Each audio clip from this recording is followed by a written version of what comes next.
Good morning. Maybe. One. Oh, there we go. Good morning, 8th grade. It's Tuesday, October 28th. As you can see, we're doing Chapter 4, Section 4. So, before we get started, and hopefully I won't, the video won't take too long today, but this is the end of the chapter. So, the schedule is going to be weird for the next week plus. So here's the deal. Tomorrow will be the day that we get to finish our 4 study guides, and I'll probably do a YouTube live in one of my classes, and we'll go through a review process, and you can ask any questions anytime. Email, remind through Google Classroom to me on the test, but in class we'll do a review. We'll go through those together, and then tomorrow the rest of your what, if you want to call it, assignment or task, will be to make sure your 4 study guides are finished.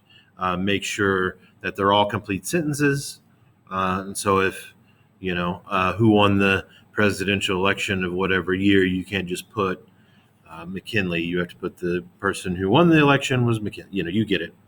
Most of you do. Not all of us.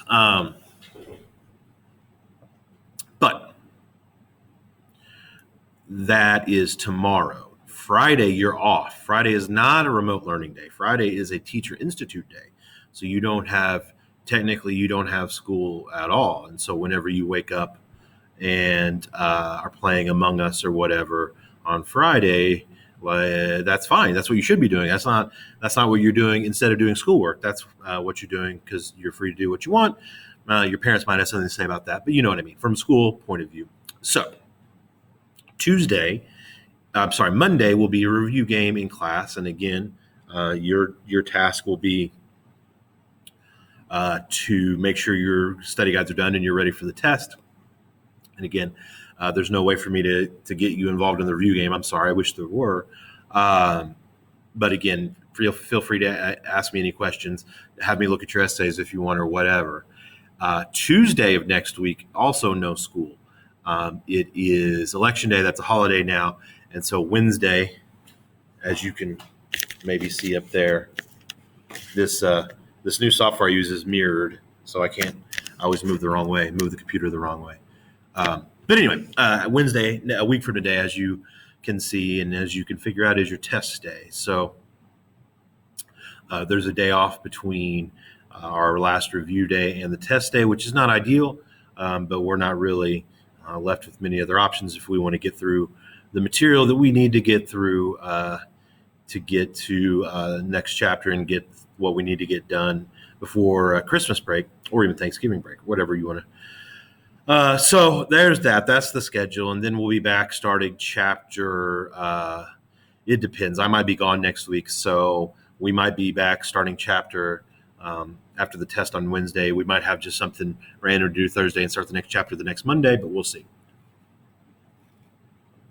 So we are finishing chapter 4. We've been talking about basically the western part of the United States in the time period right before, during, and right after the Civil War. The eras that we've been talking about in the first few chapters, the same time period, but just basically a different schedule. And we talked about prospecting, gold rushing, farming and ranching. We talked about Native Americans who were, as often is the case, not included in this era of prosperity for a lot of people.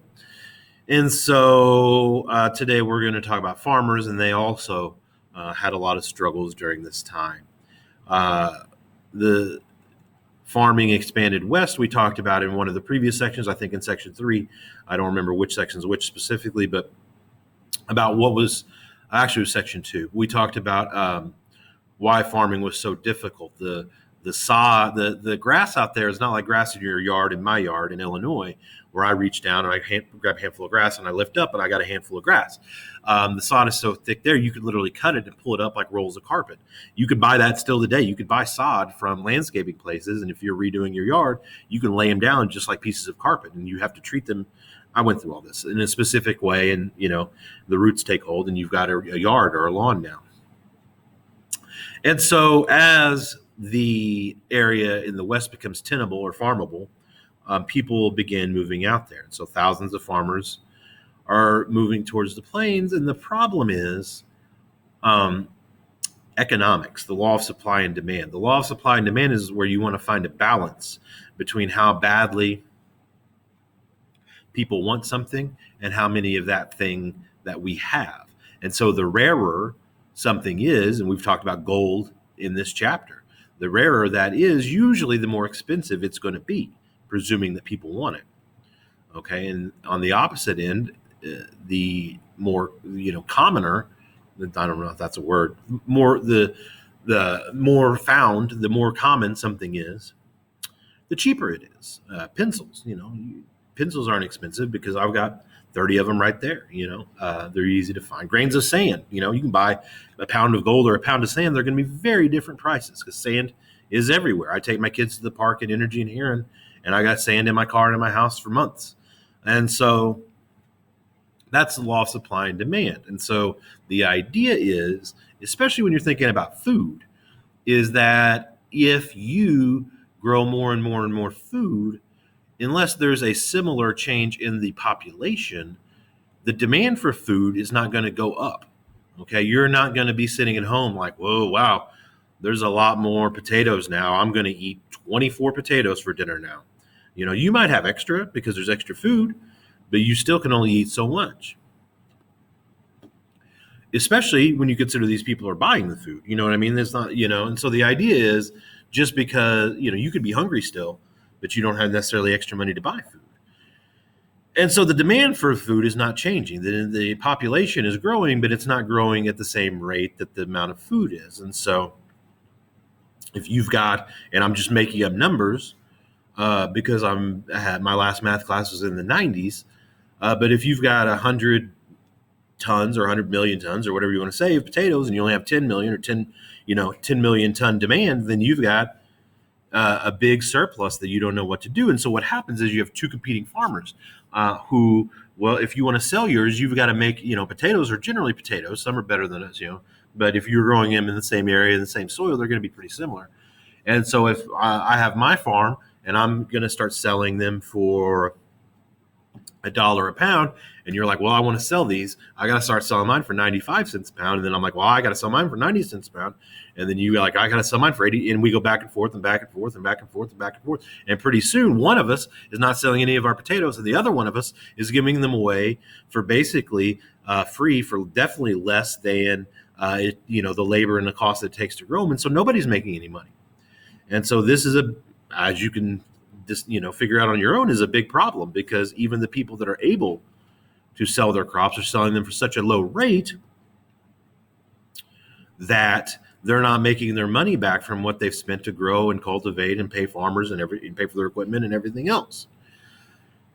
And the other part of the problem is that the other part of the process, shipping these on trains and stuff, from a railroad magnate, a railroad baron, an owner of a railroad company's point of view, railroad is the hardest word maybe in the English language for me to say, so I'm not really sure why I just decided to squeeze that 4 times into one sentence. But anyway, here we are. Things haven't changed for them, so they don't see any reason why we should start charging lower rates to ship corn, potatoes, cotton, indigo, rice, or whatever. And so the farmers are making a lot less money, and their costs are still basically the same. And so, this is a problem. Again, this is the law of supply and demand. This is why 10 pounds of sand is going to be pretty cheap, and the new PlayStation 5 is going to be pretty expensive, especially if they run out and they start selling them on secondary markets on eBay. When the original Nintendo Wii came out, I was in, maybe for the only time in my life, in the DuQuoin Walmart, and there were none in America, and there were just one randomly in the in the Duke One Walmart, and I was like, "Can I buy that, or is that reserved for somebody?" And they were like, "You can buy that." And so I bought it for like whatever $250, $300 it was, and sold it on eBay for like $1,100 because they didn't make enough. That was like whatever 12 years ago. I mean, that was a pretty good business deal. But this, that's the same idea. That's supply and demand. The demand was low. The supply was low. The demand was high. And so whatever. And so like this is basically what I've just been saying. This slide, farmers, they're succeeding in growing, but they've got too much food, not enough people to buy and eat them. And like it says down there, like I just said a minute ago, the other prices didn't change. People that manufacture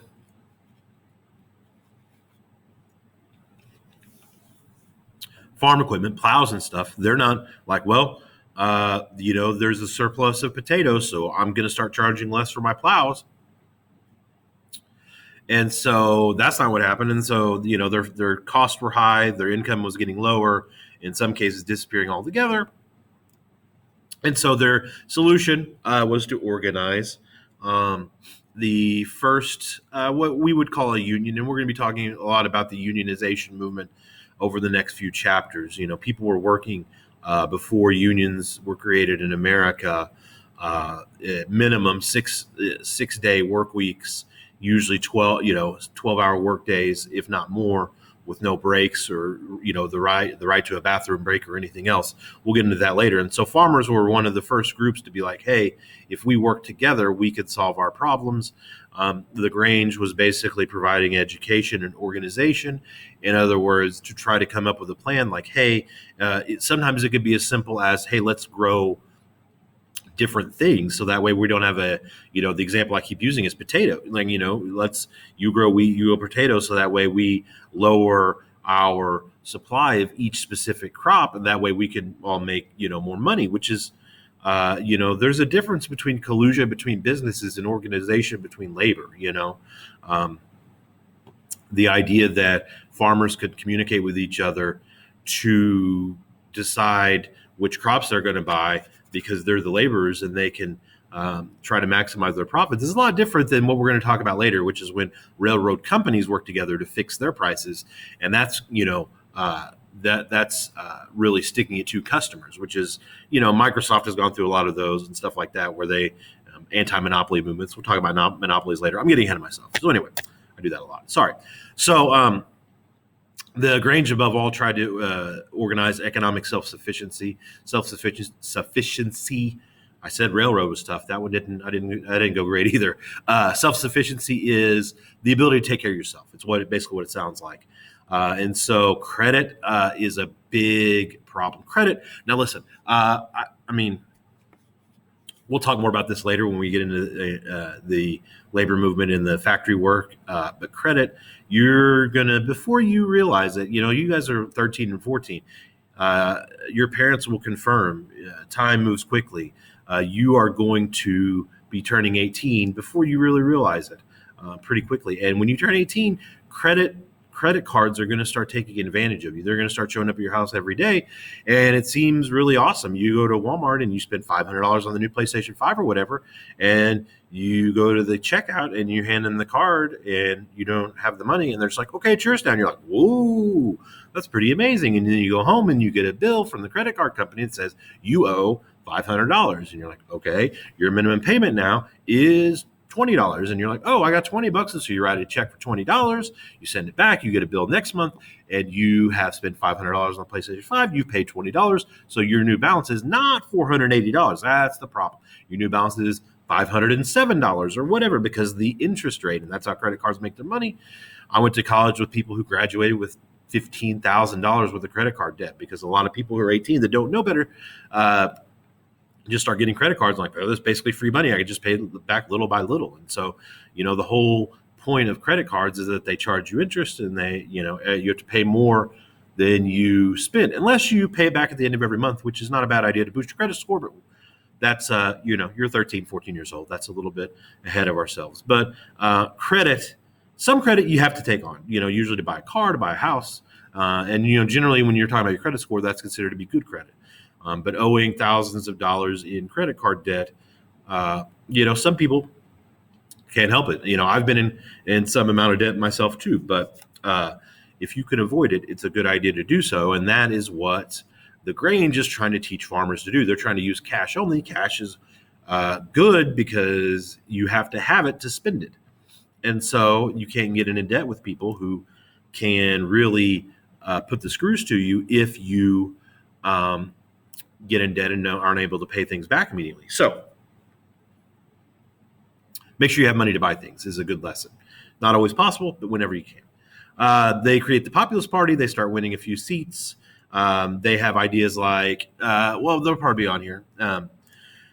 They want to support free silver, which is changing from a gold-based currency system. To print money, you have to have something backing it up, or else it's just useless pieces of paper, just like the Monopoly money or the little Minnie Mouse money that my daughter plays with when she has her little cash register. It's cute, but it's not worth anything. So there's more, silver is more abundant. And so their idea is if we use silver instead of gold, that will basically make the amount of income and, it'll stop inflation and get people more money, basically. And so populism is what it sounds like. It comes from popular, and the idea is that it's supposed to appeal to the common person. And we still have these arguments all the time today in 2020. There's an election coming up in 6 days, and that's a lot of people are like, the everyday common working class citizens of America are not really. A lot of people think are not really being helped by either party. That's another story. I'm not going to force political opinions upon you, but that a lot of people are like, well, both parties are not helping the teachers, the farmers, the people that work at Walmart or McDonald's or anybody else that are the labor force of America, or wherever your people in your family work. I used to say teachers because that's what I am. That's what I know. Racism, this is during, literally the Civil War. And so racist tensions are at an all-time high. And so that really weakened the strength in numbers situation of the National Grange. They couldn't organize in enough numbers because they weren't allowing people of color in there. And people of color were a big untapped labor force. We talked about them moving west to become, people of color moving west to become cowboys. And we talked about them sharecropping and tenant farming. And so this really could have been helpful to both the white farmers that moved out west and the African-American farmers, but they couldn't set aside their racism to get it done. They also wanted things like 8-hour workdays, secret ballots, popular election of senators. These are things they actually got done. The 17th Amendment, as you know, for the Constitution test last year. Income tax, that got done. That's the 16th Amendment from the Constitution test last year, federal income tax. 8-hour workday, that's pretty standard now. Some people work more than that. Some people in your family might work more than that, but that's pretty standard. Is the 40-hour work week. You'll hear that. I didn't say that very well. The 40-hour work week is pretty common. That's pretty much the standard. 8 hours, 8-hour shifts, 5 days a week. Secret ballot, most states have that. We have that. And so even though their candidate in 1896 did not win, they did get some things passed. So that's it for today. There's no question today, but you do have to fill out the Google form. Type the desk, DESK, like what my computer's sitting on. That's it. Again, the questions, I can't think of them off the top of my head. So I just want to make sure that you are actually doing the work. Most of you are doing a good job and watching the videos. All you have to do is type in the word desk, escritorio in Spanish. You don't have to do it in Spanish. But anyway, I will not, you'll not thankfully have to see my face for another week or more because we're coming. Well, you'll see me maybe tomorrow with my mask on because we will be doing a review gaming class. I'll probably try to YouTube live something somewhere, second or third hour. Make sure you are washing hands, wearing a mask, and all that good stuff. Stay safe. Email me with any test questions or anything else, and have a good day.